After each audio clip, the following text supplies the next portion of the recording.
Hello, students. I'm Teacher Bill. I have been teaching English as a second language for 6 years now. I teach to students online and to students in person. I absolutely love teaching. I love animals, as you can see here. I love animals. I believe in helping the Humane Society. I love to see students learn new things. I love to be able to hold conversations with my students on topics they had no idea about before I started teaching them. And then once I teach them, they're actually able to comprehend and then hold full conversations with me. That is a priceless reward for any teacher. A priceless reward. To see the time we took to learn something so that we could properly explain it to a student. And then to have that student be able to properly explain it back to us in a way that shows us they comprehend what they've learned. Priceless. Priceless. Absolutely love that. I think I would be a great fit for your company because I truly enjoy my job. I believe that enthusiasm and enjoyment is important in a class because if a child can tell that you're enjoying what you're doing, they will enjoy hearing stuff from you more. If you sound like you're not having fun, like you don't enjoy the job, that negativity will rub off onto the student and it will affect the lesson. So I believe in leaving all outside stressors outside of class, leaving all personal problems outside of class. When you're in class to have a good time and to teach a student properly. And if you're having a good time teaching them, they're going to retain the lesson much better. These are just my personal feelings and how I prefer to handle class when I'm teaching.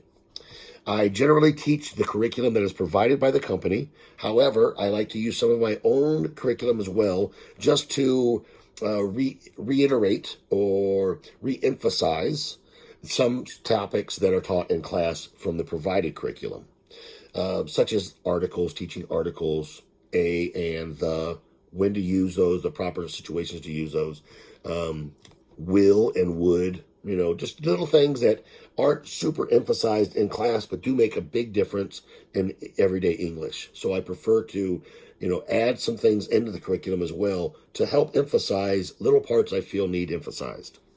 I would say a book that I think comes to mind for K through 8 that I would recommend or that stands out would be Charlotte's Web. Charlotte's Web is a story about a runt of the litter pig, which is the smallest pig in the litter. It's an animal that comes out abnormally small compared to the rest or what a normal size would be. That's called a runt. So it's a book about a runt pig, and it is going to be slaughtered because it's a runt. And Fern, the farmer's daughter, hears about this and does not want that to happen. So she takes it upon herself to beg her father to save the pig, and help raise the pig, which teaches her responsibility. As Wilbur, the name of the pig, as Wilbur gets too large, he is taken to her uncle's farm. There, Wilbur meets Charlotte, a spider in the barn. They become friends, even through their differences. They still learn to become friends and accept each other, which is very well. That shows acceptance and understanding. Through the book, Charlotte helps to save Wilbur's life by printing different messages on the webs, or on her web, and the different webs that she weaves, and she'll print different messages on them. So the book shows how to learn responsibility. It shows adversity. It shows trust. It shows that people or things of different backgrounds can get along. Just because we have differences doesn't mean we can't get along. So that's one book that I would recommend. I really like Charlotte's Web. Other than that, let me think. If there's anything else you might want to hear from me. I don't know. I can't think of anything else. I hope this video meets or hits the points you wanted me to hit. If there's any other questions you have or anything, please let me know. I don't know what else to say other than I try to be extremely engaging and enthusiastic with my students. And then that rubs off on them. Their enthusiasm then comes back. It helps to show that this is something really good. You want to learn this. This is awesome. And then it makes them happier to learn it, makes them more eager to learn something. So I believe that enthusiasm is very, very important I like to use a lot of hand signals and stuff to explain things.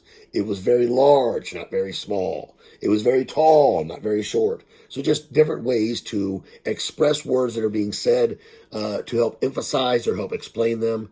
So anyways, I hope this video meets what you wanted me to say, and have a blessed day. Thank you very much.